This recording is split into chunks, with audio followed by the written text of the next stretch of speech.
시청자 여러분 안녕하십니까. 지금부터 전우편의 안보정론을 시작하겠습니다. 우선요, 정기국회 일정에 여야가 합의를 했습니다. 그래서 9월 1일 날 정기국회 개회식이 있고요. 그에 앞서서 임시국회 8월 30일 열어가지고 민생 관련 법안을 처리하기로 했습니다. 그리고 교섭단체 연설은요, 9월 6일 날 민주당, 9월 7일 날 국민의힘이 하기로 했고요. 그리고 대정부 질문은 9월 19일 날은 정치, 9월 20일 날은 외교 통일 안보, 9월 21일은 경제, 9월 22일은 교육 사회 문화 이렇게 진행하기로 했습니다. 그리고요, 국정감사는 10월 4일부터 24일까지 20일간 진행하기로 했고요. 국정감사 대상 기관 승인은 9월 27일 날 처리하기로 했습니다. 그리고요, 시정연설은 10월 25일 날 본회의에서 실시할 예정입니다. 여야 간에 최종적으로 합의를 봤어요. 그리고 오늘 중요한 일 중에 하나가요, 윤석열 대통령 내외가 신임 중앙경찰학교에서 있었던 신임 경찰 졸업식을 찾아서 축사를 했어요.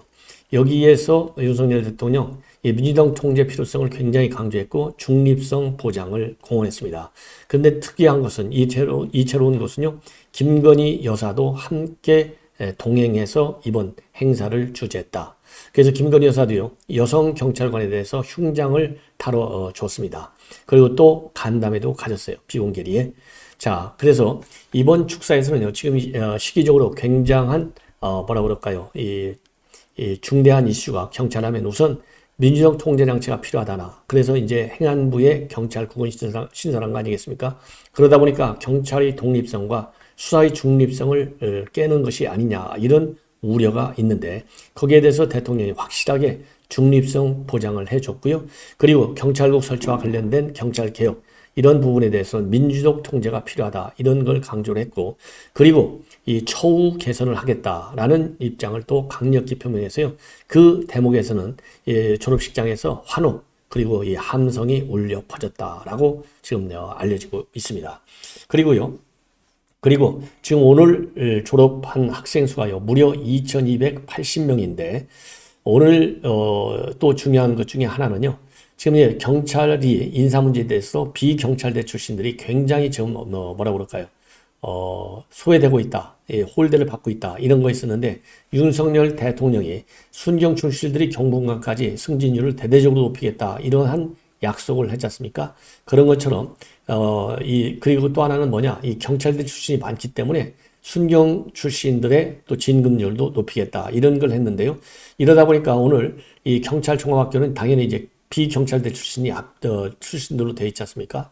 그래서 이 비경찰대 출신들에 대한 대통령의 각별한 이 신뢰, 이런 거를 부여해주는 건데, 이것만 보더라도 지금 이 경찰대 출신들이 경찰을 갖다가 정치화시키고 있다, 이런 판단이 현 여건에 좀 있는 거 아니겠습니까? 왜냐하면 이번에 총경회의, 이런 것도 총경회의고, 그 다음에 경정들 회의, 이것도 전부 다 경찰대 출신들이 주도했다. 그래서 경찰대 출신들의 이런 거에 대해서는 행안부 장관이 일종의 하나의 쿠데타나 마찬가지다, 이 정도로 경찰대 출신에 대한 뭐라 그럴까요? 현 여건의 불만은 상당하다. 그런 측면에서도 오늘 경찰학교의 졸업식 참석은 상당히 의미를 가지는 것이고요. 역대 대통령들의 이런 경찰학교 졸업식에 참석한 걸 보면 전부가 4번밖에 되지 않아요. 2001년도하고 2009년도. 2001년도는 DJ 때고요. 2009년도는 MB 때고, 2019년도는 문재인 대통령 때 딱 4번인데요. 이 행사에 참여하는 것 자체가 큰 정치적인 메시지잖아요. 그래서 오늘 윤 대통령 내외가 이렇게 출범한 것은 경찰의 반란이 생각보다 굉장히 심각했기 때문에 이 경찰에 대한 대통령의 각별한 신임을 표시해서 이 경찰들의 추가적인 어떤 이 반란행위, 이런 걸 막아야 되겠다라고 하는 정치적인 필요성이 가장 크게 동인으로 작용한 것이 아닌가. 그리고 이번에 이 경찰대 출신이 주동이 돼서 일어났던 일종의 그러한 이 반발 행태에 대해서는요, 이번에 그래도 행안부 장관이 생각보다 빠르게 이렇게 이 경찰의 이런 반란을 갖다가 이렇게 다독거릴 수 있었던 것 중에 하나는 경찰대 출신들에 대한 경찰 내부의 또 반발이 상당하다. 그 틈을 딱 치고 들어갔기 때문에 상당히 경찰들이 이 정부에 대해서 다시 태도를 바꾼 것이 아니냐, 이런 해석이 나왔지 않습니까? 그런 해석에 맞게 비경찰대 출신들의 이 압도적인 이 창구가 되는 경찰 종합학교를 찾은 것이고, 그래서 다른 대통령들은요 대통령 재임 중에 했는데, 이번에 윤석열 대통령은 취임 첫 해 졸업식에 참석한 첫 번째 대통령으로 지금 기록이 됩니다. 그래서 본래는요 대통령실 안에서도 일정을 딸 때 다음에 가는 게 좋지 않겠느냐 했지만, 한번 가보자, 그렇게 해서 일단 오늘 참석했다라는 말을 윤석열 대통령이 간담회에서 밝혔다고 합니다. 그리고요, 김건희 여사의 행보를 보면요, 지난 8.15 경출사에 이어서 이번 주에만 두 번째 공개 행보를 가졌고요. 야당에서 대대적으로 김 여사에 대한 이 비판이 계속되고 있지만은, 그럼에도 불구하고 오늘 참석한 거는 상당히 잘한 것이 아니겠느냐, 이렇게 생각이 들고요. 앞으로도 이 김건희 여사의 참석이 대통령 내외의 국민에 대한 메시지를 좀 더 선명하게 보여줄 필요가 있는 공식 행사든 또 비공식 행사든, 여기에서는요 김건희 여사의 이런 행보를 조심스럽지만은 조금 활발하게 하는 것이 더 낫지 않을까 하는 판단이 듭니다. 자, 그리고요 이런 것도 사실 어떻게 보면은 이 국정 지지율을, 대통령에 대한 지지율을 높이는데 조금이라도 좀 기여해 보겠다라고 하는 그런 의도도 작용할 수 있고, 오늘 경찰학교에서 내외의 참석은 상당히 의미가 있고 또 긍정적으로 작용할 것이다, 이렇게 보이고요. 그리고 또 오늘 대통령실에서 굉장히 기민하게 움직인 것이 하나가 있는데요.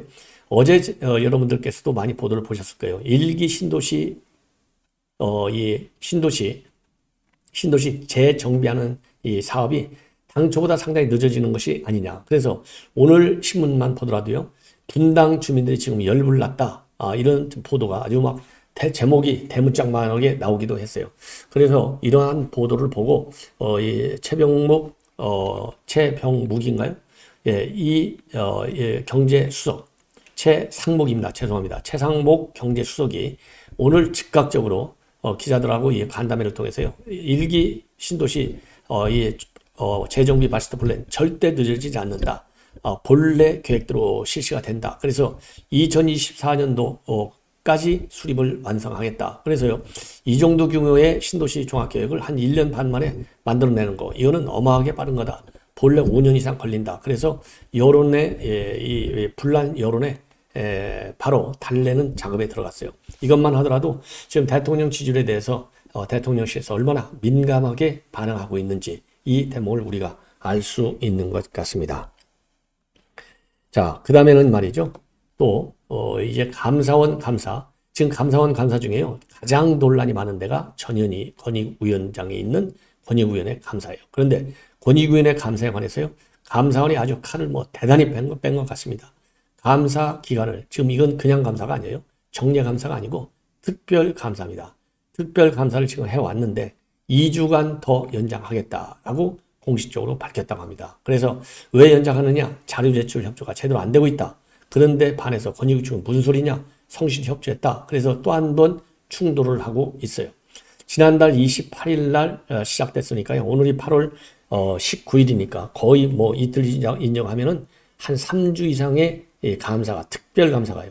자, 저도 공식하면서 감사 이런 거 감사원 감사는 별로 안 받아봤지만은 이 자체 감사를 우리가 받는데, 이 감사하면요, 아무리 자체 감사해도 상당히 신경이 쓰여요. 그런데 감사원 감사, 그것도 그냥 일반 감사도 아니고 특별 감사. 그러니까 지금 전현희 위원장이 강력히 반발하고 나섰고, 이거는 보복 감사다. 그러면서 뭐라고 얘기했느냐? 이런 보복 감사가 이루어지다 보니까 직원들이 다칠까 봐서 걱정이 된다. 이러한 패붕의 입장을 내놨어요.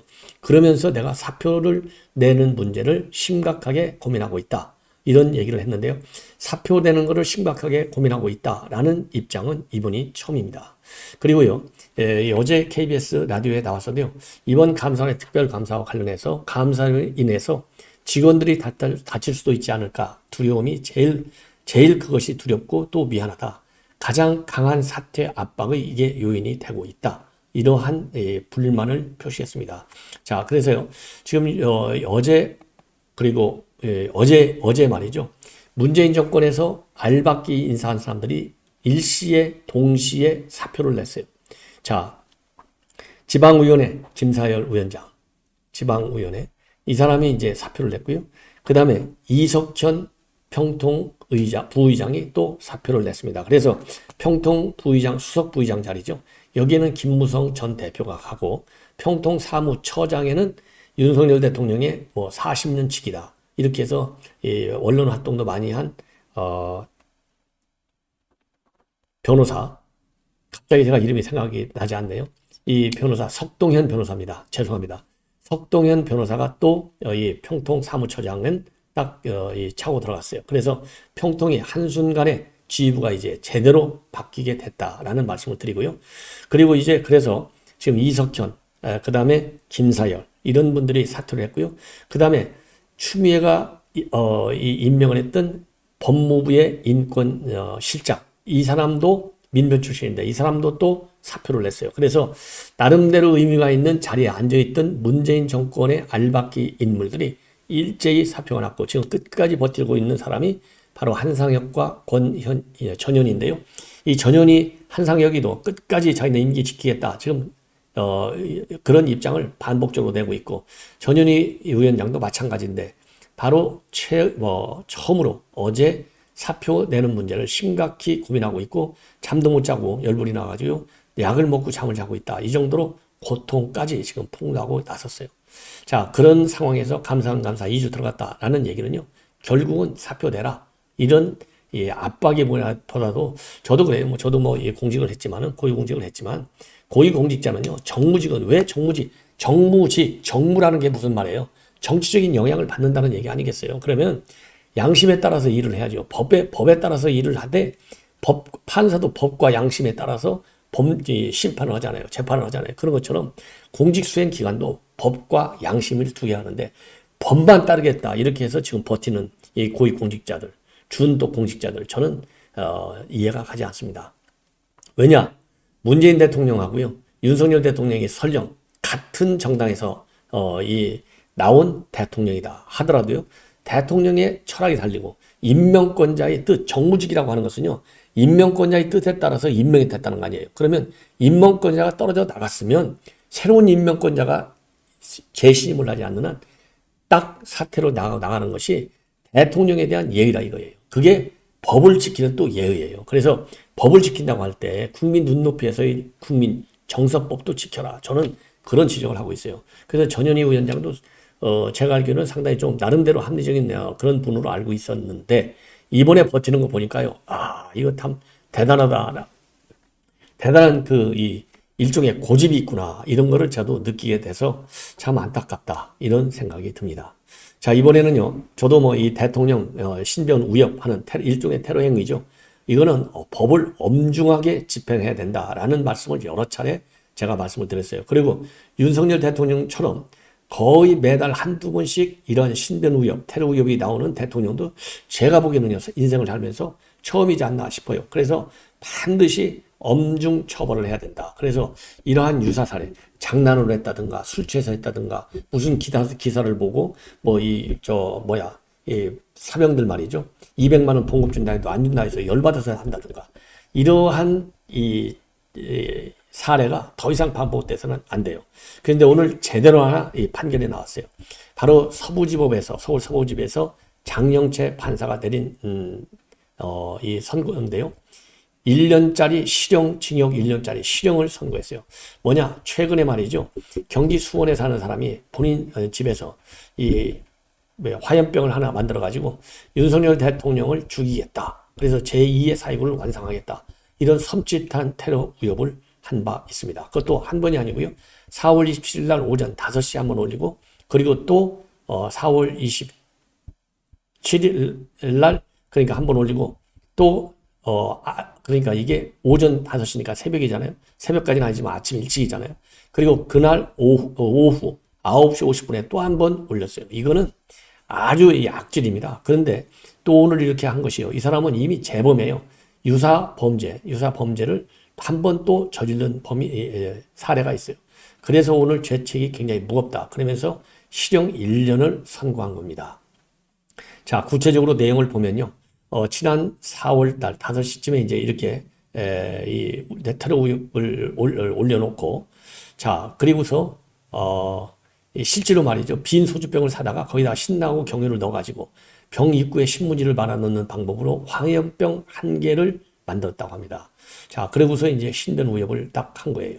그런 다음에는 또 용산경찰서 약도 사진을 첨부하면서 이 화염병을 들고 남영역 1번 출구 용산경찰서를 습격하고 총기와 경찰차를 탈취하자. 그리고 용산 국방부 정사로 돌진해서 점거를 하고 나머지는 아크로비스타에 가서 윤석열 대통령을 물리력으로 권좌에서 끌어내리자. 그러면서 동참하라. 이렇게 촉구하고 있는 이 테러 우협을 2번이나 했어요. 그리고 또 한 번은요. 용산경찰서 용산국방청사를 습격하여 정부를 전복시키자라는 제목으로 화염병 사진을 올리면서 또 우협을 가했습니다. 그래서 이 판사는요. 이번 사건의 범행은 사회적, 정치적으로 다른 견해를 가진 사람들과 공공 질서를 유지하는 경찰 기관을 상대로 우협을 가해서 자유민주적 기본 질서를 위태롭게 한 범죄다. 그리고 비슷한 협박 범죄로 처벌을 받은 전력이 있음에도 재차 범죄를 저질렀기 때문에 죄책이 무겁다. 이렇게 하면서 실형을 선고했습니다. 자, 이번에는 말이죠. 국민의힘에 안보분란 태스크포스가 있어요. 이 위원장은 한기호 위원장이 안보분란 태스크포스의 위원장인데, 한기호 위원장은 여러분들 뭐 잘 아시지만 쓰리스타 출신의 3선 국회의원이고 최근까지 국민의힘의 사무총장을 역임했습니다. 그제까지. 어제 김석기 신임 사무총장 임명돼서 이제 자리를 내놓게 됐는데 아주 훌륭한 군인 출신이죠. 자, 이분이 오늘 국가안보문란 태스크포스를 마무리하면서 문재인 정권 고위 안보 책임자들 10명을 집단으로 고발했습니다. 바로 뭐냐? 이 북송 사건과 관련된 이 사람들, 뭐 노영민, 정의용, 또 뭐 안 걸린 사람이 없어요. 여기에 정의용, 그다음에 서훈, 정경도, 또 그다음에 윤건영, 김유근 전 안보실 1차장, 김현철 장관, 민감용 청장, 이런 분들에 대해서는 살인, 직권혐행, 불법체포, 감금, 직무유기 뭐 이런 혐의로 10명을 전부 고발했어요. 그리고 또 이 삼척항 목선 기술 사건 2019년도 6월에 있었는데요. 이 문제와 관련된 인물들도 전부 고발을 했습니다. 그리고요, 또 하나 이제 중요한 것은요, 송영무 전 국방부 장관 관련 사건인데, 기무사령부 해체 과정과 관련된 문제점. 그래서 송영무 전 장관과 이석구 전 기분사령관, 임태훈 인권센터 소장을 고발하는 방안도 지금 검토 중에 있다. 그래서요, 이건 왜 그러느냐? TF에서 확인해 보니까요, 문재인 출범 이후에 의도적으로 계엄 문건을 국회와 시민단체에 의도적으로 유출을 해서 쿠데타를 모의하고 내란 음모라고 하는 쿠데타 모의 및 내란 음모라고 하는 불법 프레임을 기무사에 씌웠다. 그래서 국방부 장관은 물론이고 청와대에서도 계엄령 문건과 관련해서 불법성이 없음을 알고 있었음에도 정치적으로 악용을 했다. 이렇게 밝히고 있습니다. 그리고 송영무 전 장관과 관련해서는 국방수장으로서 군 명예를 실추하고 국방력을 약화하는 최일선에서 그 역할을 해왔다. 그러면서요, 지금 자유총연맹 총재직에서 물러날 것을 촉구하고 있습니다. 그래서 대대적으로요, 오늘 또 이 북송 사건에 대한 지금 대통령 기록물을 기록관 그럼 압수수색을 했지 않습니까? 그리고 월성 원전 사건과 관련해서도 대통령 기록관을 압수수색했어요. 따라서 앞으로 추가적인 압수수색이 불가피하고 전 정권 고위 외교안보 인사들에 대한 아주 집중적인 수사가 전개될 가능성이 상당히 큰 것 아니냐, 이렇게 판단이 됩니다. 이제는요, 2가지만 여러분께 추가적으로 말씀을 드리고 본 방송을 마치겠습니다. 하나는요, 김학의 사건, 즉 김학의 불법 출금과 관련해서 지금 현재 재판을 받고 있는 사람이 여러 명 있어요.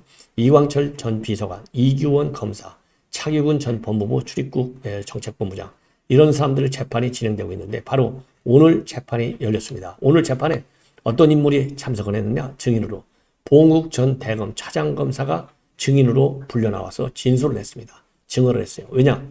지금 앞에서 말씀드린 이 피의자들이요, 그거 봉욱한테 다 승인 받은 거야, 불법이 아니야, 이렇게 주장했거든요. 그런데 오늘 봉욱 차장검사는 이러한 주장을 전면 부인했습니다. 왜냐? 우선 이 김학의 사건과 관련된 출국 금지를 승인하거나 지시할 위치가 아니었다. 만약에 승인 같은 게 필요했다고 하면 사전에 대검에서 검토를 했을 텐데 대검에서 검토한 사실이 전혀 없다. 예, 소관부서에서도. 따라서 당연히 검찰총장에게도 보고된 바 없다. 예, 그리고 기억도 나지 않는다. 이렇게 밝혔고요.